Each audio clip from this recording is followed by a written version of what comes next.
Somewhere between the documented and the denied, between what history recorded and what it chose to forget, there are stories. Not fiction exactly, not fact exactly, something older than both. You're listening to the Threshold Tapes. Settle in.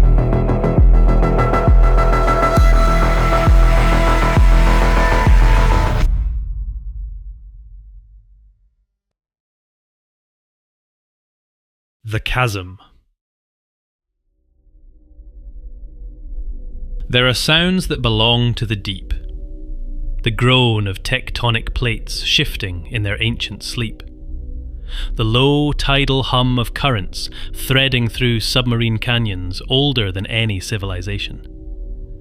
The soft, percussive tap of sediment settling upon sediment, year upon year, century upon century, until the silence itself becomes a kind of language. Thomas Rayburn had learned that language.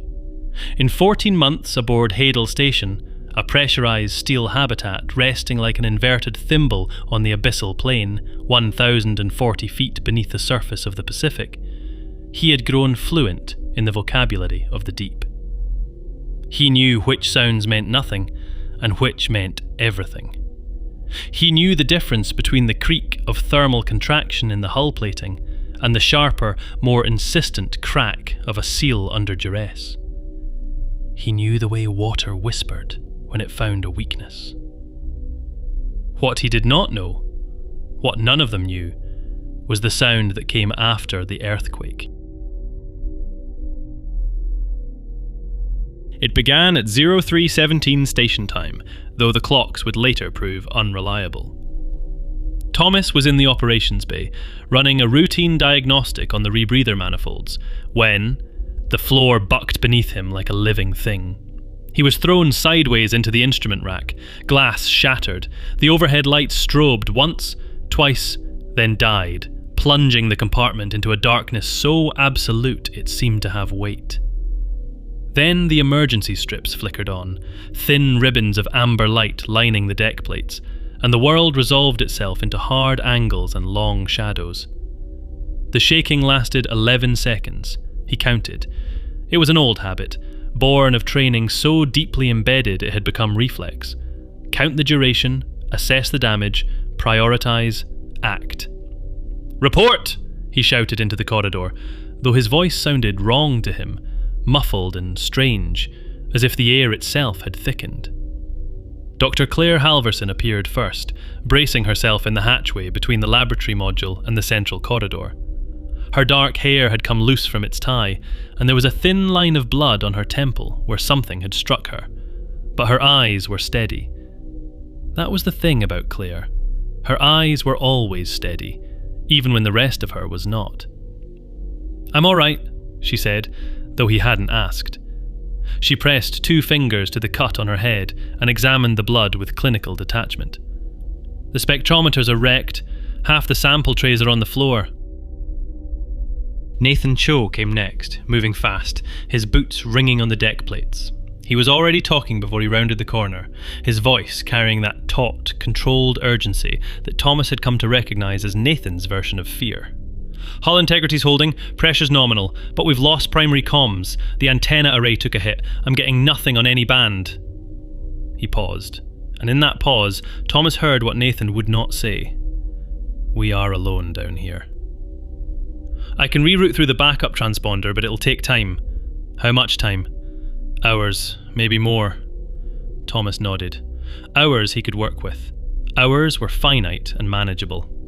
He moved to the observation port, a thick disc of acrylic set into the habitat's lower hull, looking out onto the seabed, and what he saw there stopped him. The floodlights, powered by an independent circuit, still burned. Their beams cut through the perpetual darkness of the abyss and illuminated a landscape that was no longer familiar. The flat, silt-covered plain that had stretched unbroken in every direction for 14 months was now ruptured. A fissure had opened in the ocean floor, running roughly northeast to southwest, perhaps 60 metres from the station's nearest anchor point. It was wide, wider than it should have been for a seismic event of that magnitude, and its edges were ragged, as if the earth had not merely cracked, but been torn. He could not see the bottom. The floodlights reached into the fissure and simply ceased, swallowed by a darkness that was not merely the absence of light, but something more, something denser. Something that seemed to push back against illumination the way a hand pushes back against water. "That's new," Claire said, standing beside him. Her reflection ghosted across the acrylic, translucent and insubstantial. She was staring at the chasm with an expression he could not quite read. Fascination, perhaps, or the careful blankness that scientists sometimes wore when confronted with data that did not fit their models. "We should survey it," Nathan said from behind them. "If the fault line extends beneath the station, we need to know. The anchor pylons..." "Tomorrow," Thomas said. "Tonight, we secure what we have." No one argued. There was, after all, nothing to argue about. The chasm was a geological curiosity. The station was their survival. They did not yet understand that these were the same thing. The first scream came 4 hours later. Thomas was in his berth, not sleeping. He rarely slept well down here, in this pressurized coffin at the bottom of the world, but drifting in that shallow, fitful state between wakefulness and unconsciousness, where the mind loosens its grip on the rational and allows stranger thoughts to surface. He was thinking about light, about the way the floodlights had died at the edge of the fissure, about the quality of that darkness. Then he heard it. It was distant, attenuated by water and steel and the dense, compressed atmosphere of the habitat, but it was unmistakable. A scream. High and sustained and utterly, impossibly human. He was on his feet before the echo faded, moving through the corridor with the silent, economical motion of a man who had spent years entering rooms where death might be waiting. Claire's berth was closed. Nathan's was closed. He checked the operations bay, the laboratory, the dive preparation chamber. Empty. He pressed his ear to the hull and listened. Nothing. Only the deep's familiar lexicon of pressure and current and the slow geological patience of stone. He told himself it was thermal expansion, metal cooling unevenly in the deep ocean cold. He told himself this and almost believed it, the way one almost believes a shadow is merely a shadow when seen from the corner of the eye. He did not go back to sleep. By the second day, they had all heard it. Claire described it as a sustained tone, like a note played on an instrument she could not identify. Nathan called it interference, acoustic resonance from the new fissure, channeling ambient sound in unfamiliar ways. Thomas said nothing, because the word that came most readily to his mind was anguish, and that was not a word that belonged in any rational assessment. "Sound propagates differently down here," Nathan said, hunched over the communications console, his fingers working the controls with a precision that could not quite conceal their tremor. "The thermocline, the pressure gradient, the geometry of the fault, it's a natural amplifier. That's all it is." "Then why does it only come at night?" Claire asked. Nathan had no answer for that. The nightmares began that evening. Thomas dreamed of the ocean beyond the habitat's walls, but it was not the ocean he knew. In the dream, the water was warm and sluggish and tasted of copper. He was suspended in it, weightless, watching as shapes moved at the edge of his vision. Great, dark silhouettes that circled with a terrible, mechanical patience. A whale, its body split open from jaw to fluke, trailing ribbons of viscera that dissolved into clouds of red. Sharks turning upon themselves, their jaws working mindlessly, tearing their own flesh in a frenzy that had nothing to do with hunger. Smaller fish, thousands of them, spinning in tight, agonized spirals until their eyes burst and their scales peeled away and they were nothing but pale, naked muscle twitching in the current.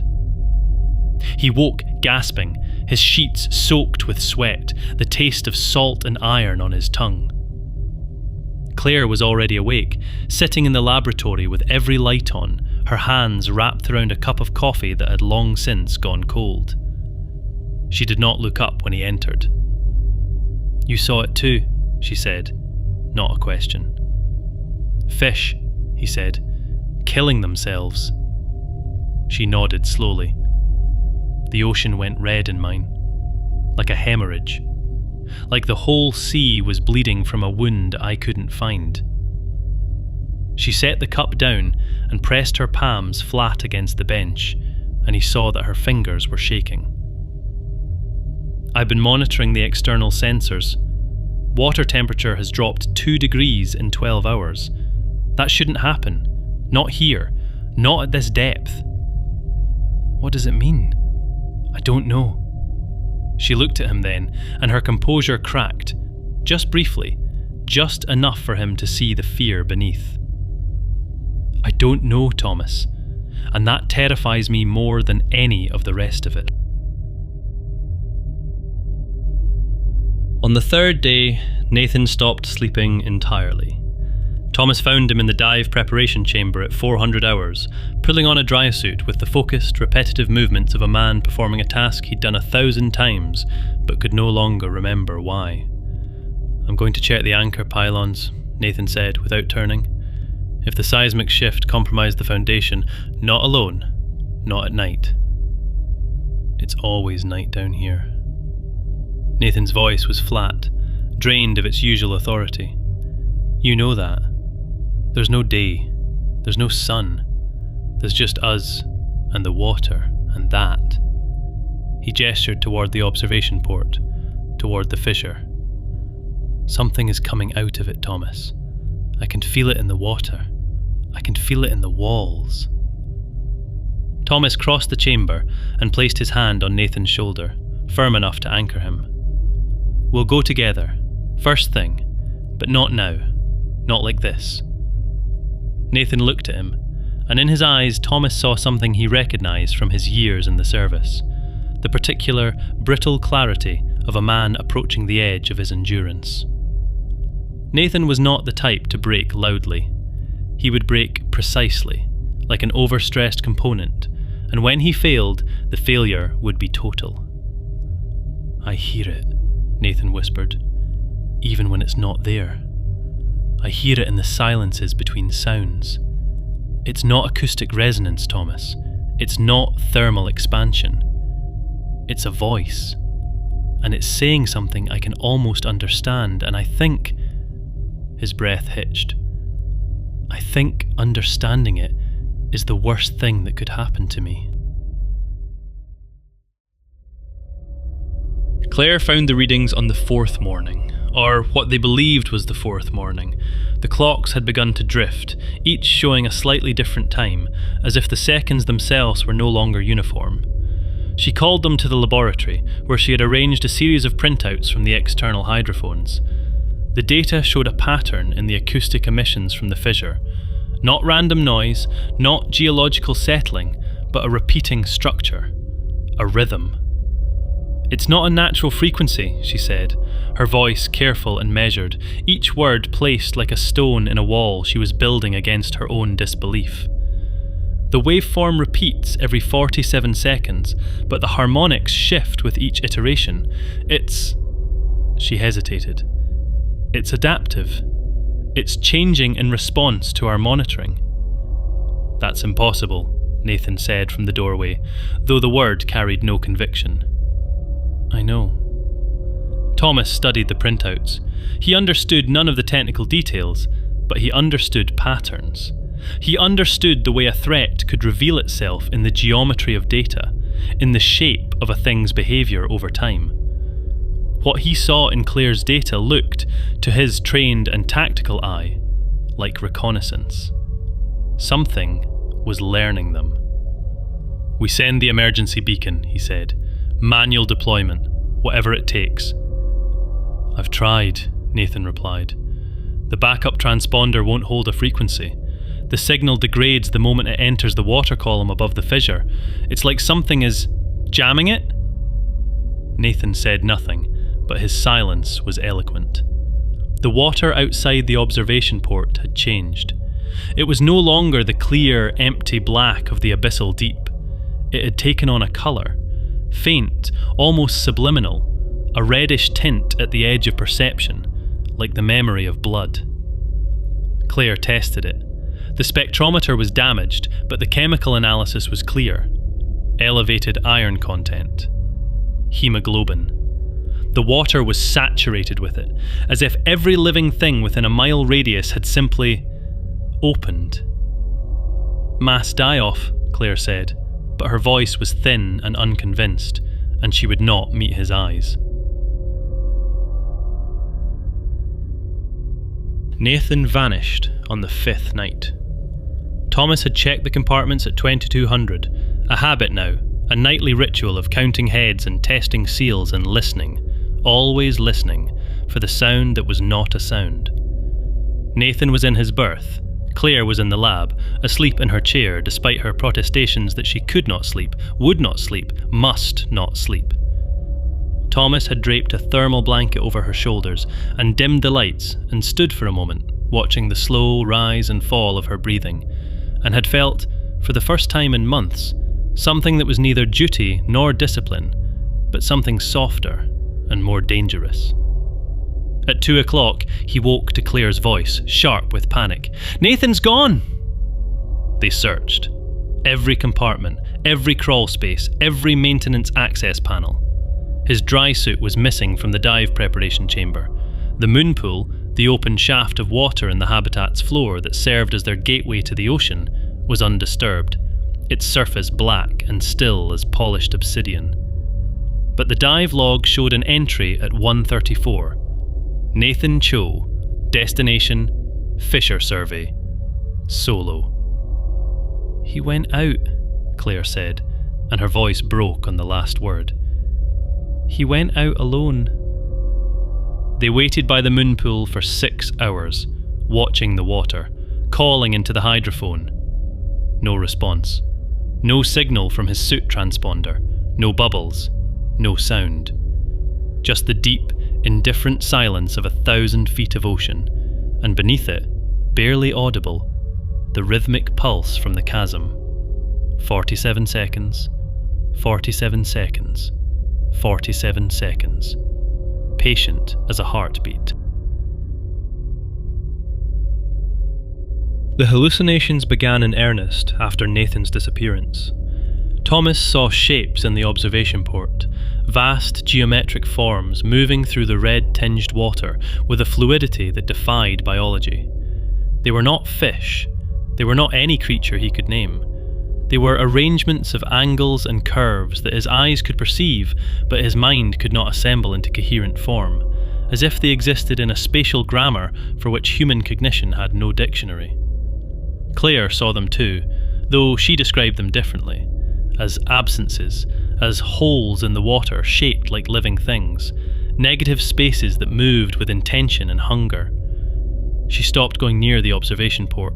She stopped going near the moon pool. She sat in the centre of the laboratory, surrounded by her instruments, and worked with a ferocious, desperate energy, analysing data that grew stranger with every reading. "It's not radiation," she said. "It's not a toxin. It's not infrasound. I've tested for everything I know how to test for, and there's nothing measurable that should be causing what we're experiencing." She looked at Thomas, and her eyes were red-rimmed and vast. "Which means either our instruments are wrong, or the thing that's happening to us operates on principles we don't have the science to detect. Or we're losing our minds." "That too, but we're losing them in the same way, Thomas. The same dreams, the same sounds, the same visions. Shared psychosis requires a folie à deux dynamic, a dominant partner imposing a delusional framework on a submissive one. That's not us. This is external. Something is doing this to us." She said it with such certainty, such clinical precision, that he almost missed the terror underneath. That night, they did not sleep in separate berths. They sat together in the operations bay, the lights at full, every monitor active, and they talked.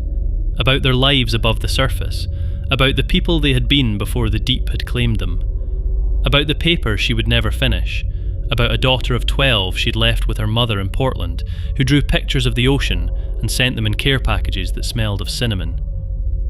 He told her about the silence after the service, about the particular emptiness of a man trained for crisis discovering that civilian life offered none, about the way he had come to the deep not for science, but for the simplicity of a world reduced to pressure and protocol. "If we survive this," she said, and stopped. "When?" he corrected, though the word tasted like a lie.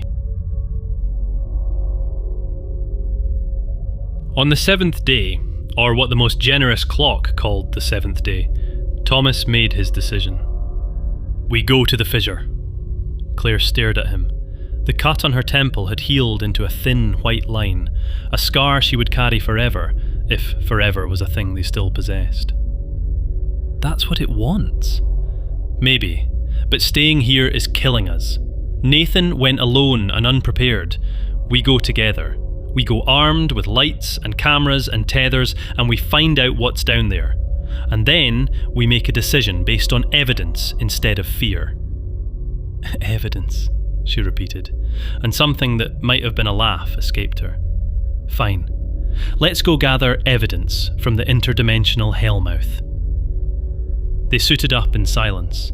The dry suits were cold and familiar, the rebreathers heavy on their backs, the umbilical tethers connecting them to the station like threads of an umbilicus. Thomas checked Claire's seals, and she checked his, and their hands lingered a moment longer than procedure required. The moon pool swallowed them. The water was warm. It should not have been warm, not at this depth, not in this season, not in any model of oceanic thermodynamics that Claire could construct. But it was, and it tasted of copper and something else, something organic and intimate, like the inside of a living body. They followed the seabed toward the fissure, their lights cutting through water that was no longer black, but a deep, arterial red. The silt beneath them was disturbed, churned into strange patterns, spirals and radials, and shapes that recurred with a regularity that was not random, could not be random, because randomness does not produce geometry. At the edge of the fissure, they stopped. It was larger than the floodlights had suggested, much larger. The walls descended at an angle that steepened rapidly into the vertical, and the rock was wrong, smooth and striated in patterns that looked less like geological fracture and more like architecture, like something built, like something grown. Thomas felt it then. Not a sound, not a vibration, but a pressure, a vast, attentive pressure, as if the weight of the entire ocean had focused itself into a single point of awareness, and that awareness was directed at them. At him. He felt it move through his mind the way a hand moves through water, gently, exploratively, learning the shape of what it touched. He looked at Claire. Through her mask, her face was white and rigid, and he knew she felt it too. They descended. The walls of the fissure closed around them, and the red water deepened to a crimson so dark it was almost black, and their lights began to fail. Not dying exactly, but diminishing, as if the photons themselves were being consumed. And in the diminishing light, Thomas saw it. Not with his eyes. His eyes showed him only stone and water and the slow drift of particulate matter. But behind his eyes, in the space where perception becomes comprehension, he saw what waited at the bottom of the chasm. It had no form. That was the horror of it. Not that it was monstrous, but that it was formless. A sentience without boundary or shape, an intelligence so vast and so alien that the human mind could only process it as absence. It was the thing that lived in the space between thoughts. It was the presence that filled a room when every living thing had left. It was old, older than the ocean, older than the stone, older than the slow accumulation of sediment that had buried it in the patient darkness of geological time. And it was hungry. Not for flesh, not for blood, for something more essential, for the architecture of consciousness itself, for fear and memory and the delicate, intricate structures of identity that distinguish one mind from another. It fed on the patterns that made a person, and in feeding, it unmade them. Thomas felt it reaching. He felt it find the places where his discipline was thinnest, the grief he had never processed, the loneliness he had never named, the love he had never spoken, and he felt it begin to pull. He grabbed Claire's arm. He turned. He swam. The ascent was a blur of red water and failing light, and the terrible mounting pressure of something following. Not physically, not through water, but through the corridors of his mind, through the architecture of his thoughts, dismantling him room by room. He lost pieces of himself on the way up. A memory of his mother's voice, the smell of rain on Virginia clay, the name of a dog he'd had as a boy. Small things, foundational things. Claire's tether went taut. He pulled. She did not move. He turned and saw her suspended in the water behind him, her body limp, her eyes open behind her mask, open and empty, and staring at something that was not there, something that existed only in the space between the fissure and her mind. He pulled harder. She came free with a jolt that sent them both tumbling through the water. And then they were rising, the moon pool above them a pale circle of light in the red darkness, and he was dragging her through it, dragging her onto the deck, tearing off her mask. She was breathing. Her eyes were closed. Her lips moved, forming words he could not hear. He sealed the moon pool. He locked every hatch. He turned on every light in the station and sat beside her on the cold deck and held her hand, and listened to the sound that rose from the water beneath them. Not a scream anymore, but something worse. A whisper. His name, spoken in a voice that was not a voice, in a language that was not a language, with a patience that was not patience, but the simple, absolute certainty of something that had waited for millennia, and could wait for millennia more.